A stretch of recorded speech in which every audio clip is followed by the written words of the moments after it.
Avvalambor assalomu alaykum. O'zingizni tanishtirib o'tsangiz. Assalomu alaykum hurmatli yurtdoshlar. O'zim Yangibozor tumani Shoirlar mahallasindanman. Yoshim 70 dan o'tdi. Endi shu bir yo'llanma bor ekan, shu yo'llanmani menga taklif etib berdilar. Shu yo'llanma bo'yicha shura keldim. Sharoitlari ajoyib. Vrachlari, inshurda medsestralar, farrash demasman, ulardan mamlasi shunday zo'r, ajoyib.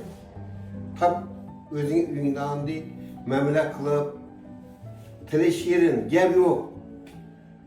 Hamma o'qil dorilarni vaqtini o'tiribdilar. Ovqati bor, is ovqati, choyi bor, yetishtirishlari ajoyib. Yo'llanmacha so'm to'ladingiz, necha vaqt shart keldi, shuni tushuntirib bersangiz. Shu uyga bordilar. Uyda haqiqatan ham o'zim chaqirtirdim. Yo'llanma 100 so'm ekan narxi. 100 so'mni berdim. Haqiqatan ham shu yo'llanma bo'yicha keldim.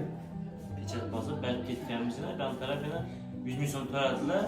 Keyin keldilar, mana bu cheslani belgilab qo'ydi. Shu chesla belgilangandan keyin aytilgan cheslada bugun 5 yil bo'lgan keldilar, uchgandan keladilar. Yana davolanib yotib turadi, hammasidan mamnunmisiz? Mamnunman. Rahmat. Sizlardan shura kelishni taklif etaman. Ajoyib yer, zo'r yer.